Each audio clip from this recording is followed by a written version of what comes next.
Thank you. Hey, Betty, how are you? Good to see you. Well, thank you, folks. Thank you.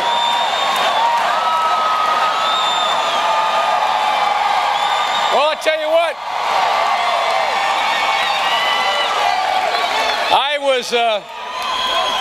was a little late coming out because your president was pointing out to me that you are the best university in America. I think that's what she said. That's what she told me. That's what she told me. She said, "Don't fool with the bulls." Barack wanted to be here today, but after what your Devil Rays did to the Chicago White Sox, he just couldn't do it. He just couldn't do it. The man's hurting. The man's hurting right now. So that's the only reason he couldn't be here today. And of course, if your USF Bulls beat up on my Syracuse Orangemen, I might not come back. On the middle class, John McCain's silence was deafening once again. You didn't hear John mention the words middle class one single time again after the second debate.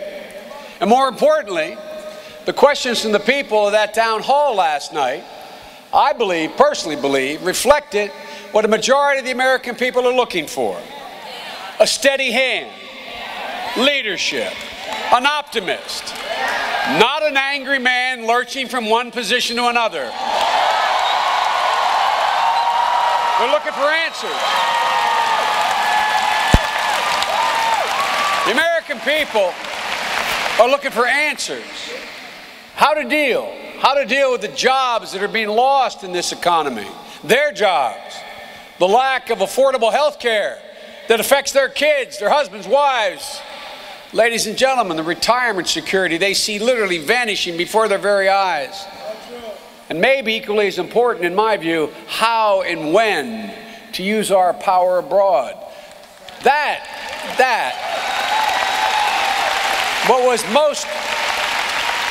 was at the same time remarkable as well as reassuring is what you didn't hear from those folks. You didn't hear a single question about the ugly inferences and the unbecoming personal attacks launched by the McCain campaign on Barack Obama.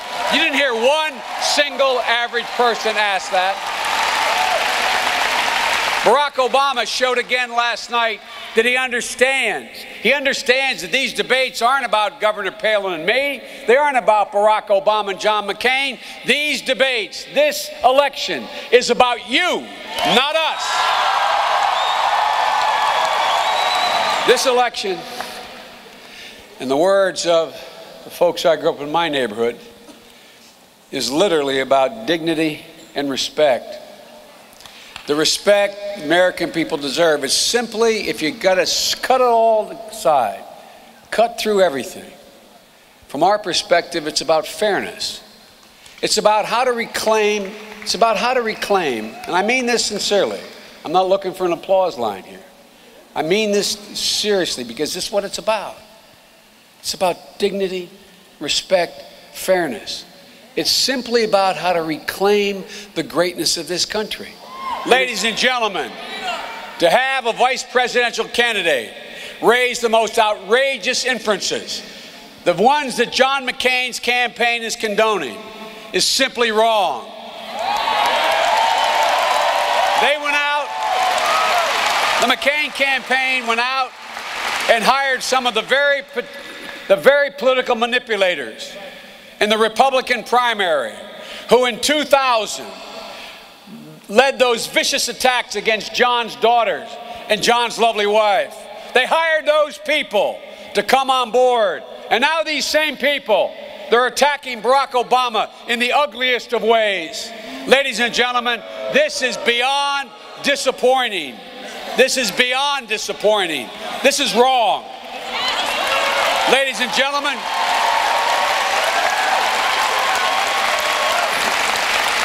some of you may remember that back in the beginning of September, John McCain's campaign manager said, and I quote, "This election is not about issues." On Monday, this past Monday, one of John McCain's top strategists told the New York Daily News, and I quote, "If we keep talking about the economic crisis, we're going to lose." End of quote. Another strategist, another McCain strategist told the Washington Post, quote, "We're looking forward to turning the page on this financial crisis." And ladies and gentlemen, he didn't mean in solving the crisis. He meant in ignoring it and attacking Barack Obama instead. That's what this campaign's been about. Well, ladies and gentlemen, most Americans don't have the luxury of ignoring the economy, ignoring the cost of gas, ignoring the cost of groceries, the cost of tuition, health care, and whether or not they can pay their mortgages. We don't think you can turn the page until we have a leader with ideas that will write a better ending to the story than the one we're being written now.